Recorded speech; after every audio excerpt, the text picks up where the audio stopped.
Assalamu alaikum guys, welcome to my YouTube channel Legal Hub. Today the topic is dower. Dower means हक महर. हक महर को हम कहते हैं डॉवर. अब डॉवर जो है ये एक फाइनेंशियल गेन है बीवी का, ठीक है.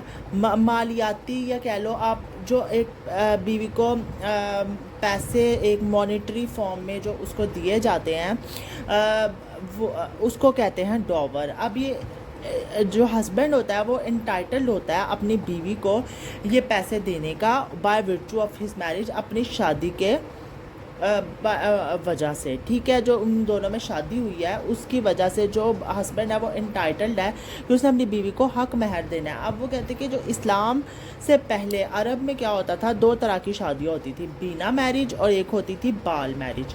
अब बीना मैरिज में ये होता था कि जो शादी करके जो शोहर है वो बीवी को घर नहीं लेके आता था, तो लेकिन वो उससे मिलने जाता था, ठीक है. But he did not bring her in Holmes, तो उस फीमेल को हम कहते हैं सादिका.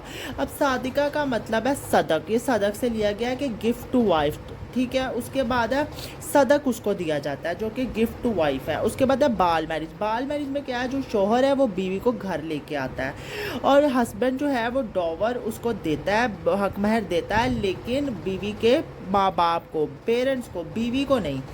अब सदक और जो डॉवर है ये दोनों सेम चीज़ें हैं, ठीक है. बीना मैरिज में ये था, उस टाइप की मैरिज में वो सदक देते थे, उसको सदक कहते थे, लेकिन अब बाल मैरिज में उसको क्या कहते हैं, डॉवर कहते थे.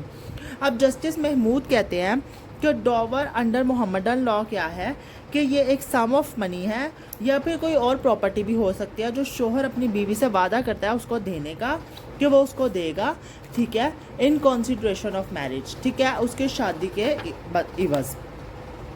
उसके बाद हम अगली बात ये आ जाती है कि इफ़ डॉवर हैज़ नॉट, अब कुछ डॉवर है वो स्पेसिफाइड होते हैं, ठीक है. कुछ हक महर पहले ही तय कर लिए जाते हैं, कुछ नहीं होते. अब specified at the time of marriage, then wife has right to claim dower. अब जब शादी के वक्त जो स्पेसिफाई हो गया डॉवर, अब वो बीवी जो है वो क्लेम कर सकती है अपना डॉवर किसी भी टाइम. आगे उसके बाद एक केस था सलीम वर्सेस कलीम केस. उसमें क्या कहा गया, डॉवर जो है वो is a token of respect है, एक टोकन ऑफ रिस्पेक्ट है बीवी के लिए.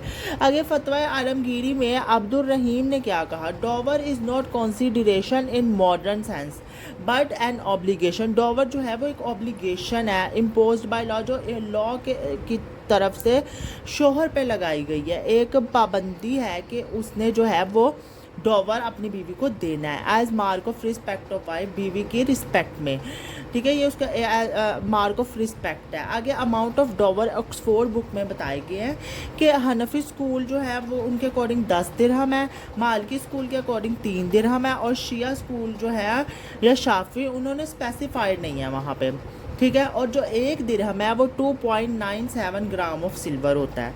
आगे इसहाक खान न्याजी की बुक में क्या बताया गया है, जो मालिकी हैं उनके अकॉर्डिंग 1/4 दिनार ऑफ गोल्ड भी हो सकता है या और 3 मयट दिरहम ऑफ सिल्वर भी हो सकता है, ठीक है. उसके बाद dower is payable whether amount is set और नॉट. आगे मौला अली ने क्या फरमाया, there can be no marriage without डॉवर.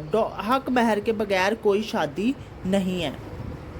आगे हमारे पास आ जाता है टाइप्स ऑफ डॉवर. आगे 2 तरह की टाइप्स है, स्पेसिफाइड और अनस्पेसिफाइड.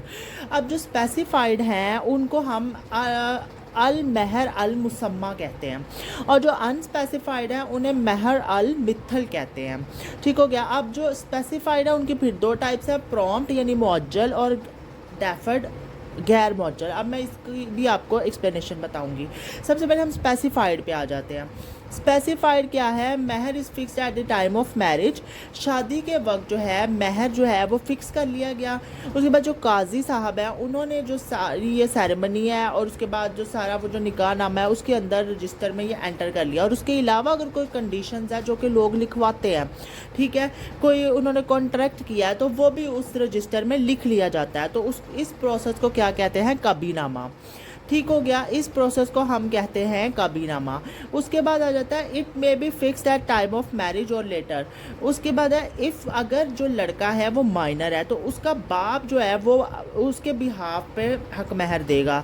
अकॉर्डिंग टू हनफी क्या है, minor is legally bound to pay. जो माइनर है वो लीगली बाउंड है कि उसने अपना हक महर देना है। शिया कहते हैं फादर इज़ बाउंड टू पे इन केस ऑफ माइनर, के जो फादर है वो देगा अगर वो माइनर है। स्पेसिफाइड डॉवर, अब स्पेसिफाइड डॉवर फिर मैंने आपको बताया कि दो टाइप्स में डिवाइड हो जाता है, मुअज्जल और गैर मुअज्जल, यानी प्रॉम्प्ट और डेफर। अब प्रॉम्प्ट सिंपल सी बात है, प्रॉम्प्ट हक महर वो होता है जो कि शादी के वक्त जो है बीवी को अदा कर दिया जाता है, और डेफर्ड वो होता है कि जो कि इस तब दिया जाता है या तो उनकी डाइवोर्स हो जाए या किसी और इवेंट पे उन्होंने फिक्स किया हो कि तब, तो ये तब दिया जाता है गैर मुअज्जल।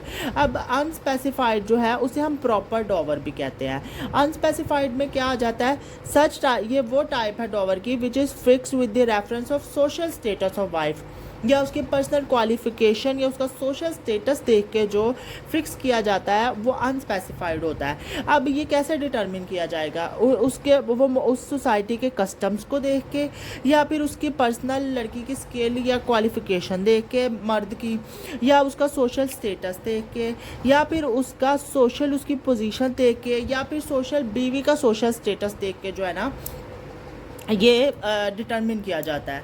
उसके बाद आ जाता है कि शिया जो कहते हैं डॉवर इज़ पेड प्रॉम्प्टली, डॉवर जो है वो पहले मुअज्जल होना चाहिए, ठीक है। और हनफी कहते हैं ये प्रॉम्प्टली हो सकता है और may be promptly if amount of डॉवर is silent, अगर डॉवर की अमाउंट नहीं बताई गई तो आधा डॉवर जो है वो प्रॉम्प्ट होगा और आधा जो है वो डेफर्ड, यानी कि आधा वो पहले दे दें और आधा गैर मुअज्जल बाद में।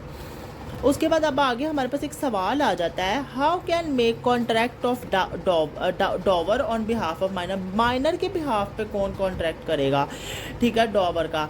साउंड माइंड होना चाहिए वो इंसान, must attain the age of puberty हो, ठीक है, एज ऑफ प्यूबर्टी, उसने उस एज ऑफ प्यूबर्टी का वो बंदा हो।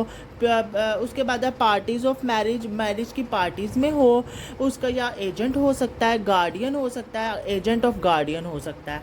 हस्बैंड, अब एक बात ये आ जाती है, हस्बैंड जो है वो बीवी का जो हक महर है उसकी अमाउंट इंक्रीज़ तो कर सकता है लेकिन वो उसकी अमाउंट डिक्रीज़ नहीं कर सकता, जो कि फ़ाइनल हो गई है। अब आगे जाता है हमारे पास रेमिशन क्या है, how to decrease the amount of dower. Decrease कैसे कर सकते हैं, वाइफ अगर जो बीवी चाहे तो वो उसको ख़त्म कर सकती है हक महर को, या उसके हेयर कर सकता है, लेकिन उनकी अपनी रजामंदी होनी चाहिए, फ्री कंसेंट होना चाहिए, कोई उन पर ज़बरदस्ती ज़ोर दबाव नहीं होना चाहिए। When she attains the age of 18, जब वो 18 साल की उम्र को पहुंच जाए तो इस प्रोसेस को हम कहते हैं हिब्बत अल महर, ठीक है। हिब्बत अल महर इस चीज़ को कहते हैं कि अगर बीवी चाहे तो अपनी मर्ज़ी से जो डॉवर है वो माफ़ कर सकती है, रेमिट कर सकती है, ठीक है, लेकिन उसकी अपनी मर्ज़ी होनी चाहिए, उसके अंदर फ्री कंसेंट होनी चाहिए और वो 18 साल की होनी चाहिए, फिर वो जो है ना वो उसको माफ़ कर सकती है। हिब्बत अल महर। आगे कंफर्म कब हो जाता है dower, by consummation of marriage, by valid retirement, या by the death of other party, तो ये कंफर्म होता है तब। अब रेमेडीज़ क्या है, व्हेन डॉवर इज़ नॉट पेड, डॉवर कब नहीं दिया जाएगा, अगर डॉवर प्रॉम्प्ट था एंड इज़ अनपेड, जब डॉवर प्रॉम्प्ट था और ये अनपेड था, पहले देना था, मुअज्जल था और पे नहीं किया था, तो वाइफ जो है वो रिफ्यूज़ कर देती है कि मैं शोहर के साथ नहीं रहना चाहती, और ये इसमें इधर कंप्लीट डिफेंस जो है वो शोहर का है। वो अगर अपना हक महर मांगती है तो उसको तब दिया जाएगा, वो कहेगा ये अपना जो है शादी का हक, मेरा जो हकूक़ है, कॉन्जुगल राइट्स हैं, वो ये शोहर के होते हैं, तो इसको पूरा करे। रेस्टिट्यूशन ऑफ कॉन्जुगल राइट्स का जो शोहर है वो सूट फाइल कर सकता है कि ये हक मेरा पूरा करो, तो फिर वो उसको डॉवर देगा, वरना नहीं, ठीक है। उसके बाद हमारे पास आ जाता है नेक्स्ट के व्हेन आफ्टर हर डेथ, लड़की की वफ़ात के बाद हर लीगल हेयर्स, उसके जो लीगल हेयर वारिस हैं वो सूट फाइल कर सकते हैं 3 साल के अंदर अंदर फ्रॉम द डेथ हो, जब वो उसकी डेथ हुई या फिर तब जब उसकी मैरिज डिज़ोल्व हुई उस दिन से 3 साल के अंदर अंदर तक वो उसका जो हक महर है वो उसका सूट फाइल कर सकते हैं उसके शोहर के लिए। वैन डॉवर इज़ डेफर्ड, अगर डॉवर जो है वो गैर मुअज्जल था, the amount becomes due on resolution of marriage. ठीक है, तो जो ज़ाहिर है जब डेफर्ड है तो जो डॉवर की अमाउंट है वो उसने देनी है शादी के ख़त्म होने पे, या फिर इधर बाय डेथ, या डेथ हो जाती है या डाइवोर्स हो जाती है। If it is unpaid, if she, अगर वो ये अनपेड था और वो मर जाती है लड़की, ठीक है, इफ़ शी डाइज, तो फिर क्या कहते हैं, हर लीगल हेयर, उसका जो लीगल हेयर है 3 साल के अंदर अंदर जो है वो सूट फाइल कर सकते हैं। अब जो हनफी हैं वो क्या कहते हैं, his legal heirs are not legally bound to pay dower. अब जो शोहर के जो लीगल हेयर्स हैं वो लीगली बाउंड, अगर ज़ाहिर है अब अगर शोहर की डेथ होगी तो फिर कौन जो है वो हक महर देगा। तो इसके अंदर ये बात आ जाती है कि अगर शोहर की डेथ हो जाती है और उसके, तो हनफी कहते हैं, सुन्नी स्कूल जो कहता है कि उसके लीगल हेयर जो वारिसान है लीगली वो बाउंड नहीं है उसका हक महर देने के लिए लड़की का। और शिया कहते हैं कि जो लीगल हेयर्स हैं वो लीगली बाउंड होते हैं उसका हक महर देने का आफ्टर द डेथ ऑफ, अगर उसका शोहर मर जाता है तो उसकी जो है हक महर देने का होते हैं, लीगल हेयर्स बाउंड होते हैं। So guys this is our topic, hope so you all are well understand. अगर आपको कोई इसके अंदर प्रॉब्लम या डिफ़िकल्टी आती है तो आप मुझसे पूछ सकते हैं। Thank you so much.